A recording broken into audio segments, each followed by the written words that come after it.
Good morning. I am talking about with the biodiversity of bats in Zamorano. I continue interview with Dr. Oliver Comer. I continue with some questions about the importance of the bats in Zamorano. How are bats distributed in a specific area? How are bats distributed in a specific area? Okay. Well, uh, bats, they have nocturnal roosts in certain places. So they will be found at night in certain areas where they like to roost. But I'm sorry, they'll be found during the day while they're sleeping in certain areas where they like to roost. But during the night, they fly out to look for food. And they can fly great distances, maybe 10 or 20 or 30 kilometers. So the bats that live at Zamorano don't necessarily find their food at Zamorano. They can go great distances. But that also means that at night, some of the bats that come to Zamorano to feed might be coming from great distances away. So, for example, a cave, there might be a cave up in the mountains where there are hundreds or even thousands or even tens of thousands of bats living in the cave. And some of those bats might come visit Zamorano at night to feed. Other bats are living in our houses, like in the attics, and basically they're kind of man-made caves in some of the buildings where the bats live, or they might live just underneath the roofs in a kind of a dark spot. And in the forest, we can find some bats living in holes in trees or in underneath shaded areas with dark vegetation, maybe in a hole in a palm tree, for example. Okay. Another question. What is the role of bats in food chain? The role of bats in the food chain. Okay, well, many bats are predators, so are eating insects, including flying insects, perhaps moths that fly at night. And some of these moths are actually potentially, I guess you'd call them, what would we call them? Plagas, pests for agriculture. Especially if they lay their eggs in like a cornfield, and then the larvae of the moths will eat the fruit, right? So that's a problem for agriculture. So bats are helping to control pest species like moths. But bats also will come down and find large insects on vegetation at night and pick insects right off of the vegetation and eat the insects. So many bats are insectivores eating insects. There are other bats, however, that specialize on eating fruit. And they are not involved in pest control, but they are involved in dispersal of seeds, like to help wild tree species find new places to grow. The bat will swallow the fruit whole and then fly somewhere else and drop off its droppings that might leave the seeds for the tree. And that helps the tree disperse. There's a third group of bats that eat pollen and nectar from flowers. They are also involved in pollinization, which helps trees and plants develop more fruits. So that's another part of the food chain. Now, bats can also be eaten by other animals. What eats a bat? Larger bats that prey on smaller bats. There's certain species that are they're like carnivorous bats. Okay, they eat other bats, and they could eat birds as well. And there are birds that eat bats, like falcons, that fly around in the early evening. Just when the bats are starting to fly out from their caves, there are falcons that fly around at that time of day hunting bats. So bats can be predators and they can be prey. Okay. Is true or mythic the bats drink blood human? Oh, is it true or a myth that bats will drink human blood? Well, there is the vampire bat, which does drink mammal blood. And normally it drinks blood from mammals, including farm animals like cows and horses. Not too often people, because people are sleeping indoors where there are no bats. But it is possible if you sleep outdoors, there's a chance that you might get bitten by a vampire bat. It's not very common. If a vampire bat did bite you, you might not even notice because you wouldn't feel pain. They're very clever. Mm. But you might find that there's a couple of holes on your neck where it's bleeding. I've never met anybody who's been bitten by a vampire bat, but I have heard that they will occasionally bite people. Why do you think people have heard about vampires in vampire movies? Where did that whole idea come from? That vampires will bite your neck and you'll turn into a bat. That's actually because there are bats who will drink your blood. So the next question is, can bats give us an idea about the state of ecosystem? Well, that's an interesting question. Well, if the population of insects declines, then the insect-eating bats will probably starve to death. Some of them. So we would also have a decline in insect-eating bats. In that sense, if we notice that the bats are disappearing, it could be an indicator of a bigger problem in the ecosystem. That said, most bats are not habitat specialists. So finding a particular species is not necessarily an indicator of high quality in the ecosystem. It's a more general way that bats might be indicating to us a problem in the ecosystem. Okay. The next question is, why is there not more information about the species in Honduras? Well, that's an interesting question. You know, Honduras has very few researchers. Not many people are professional researchers, and not a lot of support for doing ecological research or biodiversity research. So while there are some people who are interested in bats, they don't have a lot of support for doing research, and they also don't have a lot of support for publishing the research they do.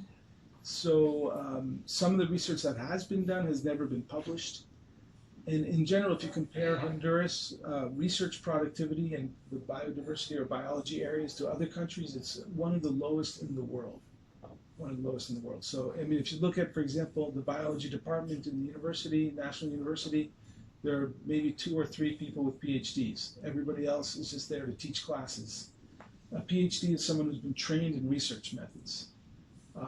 So there. What is the correct way to identify different species of bats? Yes. Identification of bats can be a real challenge. There are a couple of ways. If you capture the bats, for example, in nets or there's certain kinds of traps, you would want to measure certain aspects of their morphology, like the length of their wing, part of their wing, and even the shape of their teeth, to be sure of which species you're looking at, because there are very fine differences among certain species. It's not easy to identify bats. You would want to use a key to help key them out, because many look the same. But also there's a newer way, which is quite interesting. You can record the sounds that they make.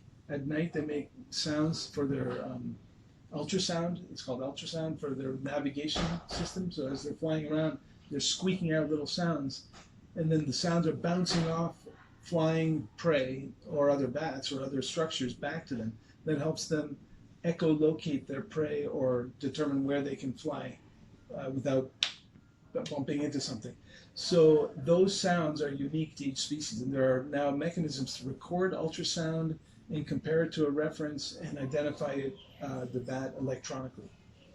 Okay, thank you. You're welcome.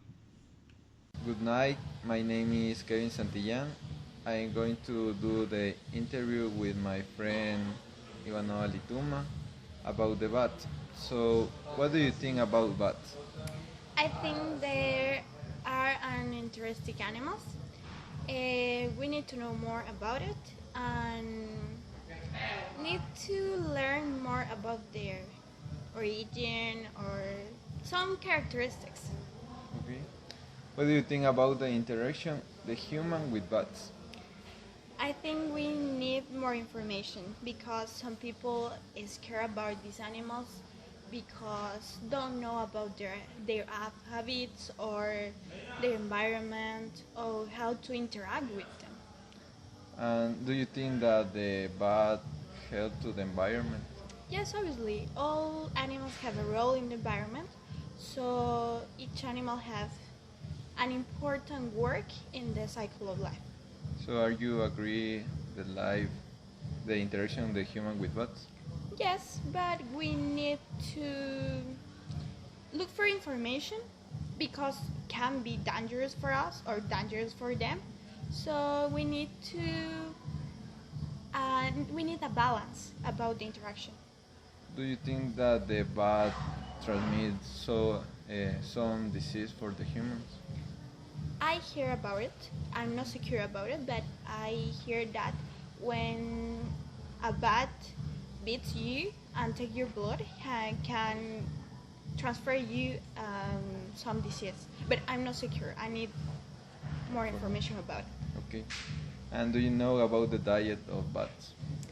I hear that they eat blood, but I don't know if some species of bats eat other things. I think can be other Fruits? food. Can be. And do you know the species that lives in Honduras of bats? Or I know here in Honduras there are bats, but a specific species, no, I don't know. Okay, so that's all. Thank you. I'm going to do the interview with my Ceron. So, what do you think about the bats? I think that they are so much useful because, for example, they can help us with insects, and also they eat them, so it's so much useful for us. Okay. What do you know about the bats? About it, well, I don't know so much about bats, but I just know, for example, most of the people relate bats with, um, for example, the Lord of vampires. So, and also that they eat blood. Okay. But I know that there's so much species of bats that they can feed from fruits, and also they are species that eat blood, but at the end they doesn't eat the human blood. They just eat, for example, animal blood, for example, cows or sheep or something like that. Okay. What do you know about the relationship between bats and humans? Humans always relate bats with something bad, but at the end we have to change that mind and make them people know about how useful are the bats for combat some insects that can provoke illness. For example, uh, like this issue, I don't know the name, that provoke, for example, malaria. Okay. Yeah, but I don't know the name. Okay. And Do you think that the relation in between bats and humans are good? Is good? No, I think it's so bad, but in the time it can change from a good relationship. Okay. What do you know about the diet of the bats? Well, I also mentioned it in one of the questions, and I think that one of the species eat fruits, and others species eat, for example, blood, but not from humans, but come from for cows or sheep or some mammals. Do you think that the bat help to the environment? Yes, I think. Okay, that's all. Thank you. Okay, good night. I'm going to do the interview with my friend Ruben Vinuesa. So, what do you think about bats? Bats are important animals in the food chain because they could disperse the seeds and they will be like a good pollinators in the nature.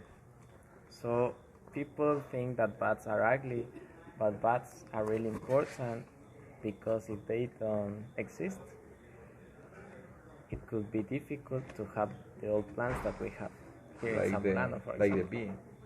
Yes, it's like bee, but a little bigger and disperse other seeds that of fruits and so on. So, what do you know about bats? I know that they are mammals. Okay.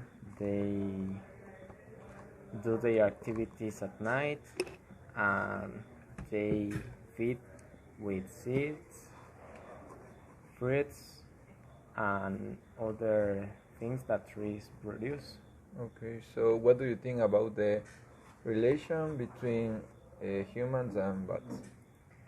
Some people think that bats are really bad Okay. because they let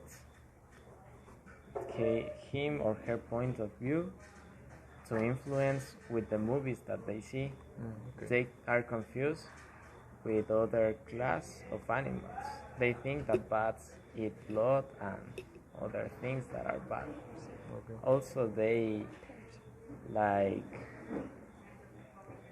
they let influence of their what they see, and they see like bats are really ugly, so they think that are animals with any purpose, but they don't know the importance of them in the nature. Okay. Do you think that the bats help to the environment? Yes, they help a lot in the nature cycles about to let grow some plants. Also, they eat insects and they let the plants do their cycles. So, in a consequence of it could be the oxygen that we have, because bats can let plants grow. Okay. Do you know some species or one species that live in Honduras? No, I don't know any of them. Okay, that's all. Thank you.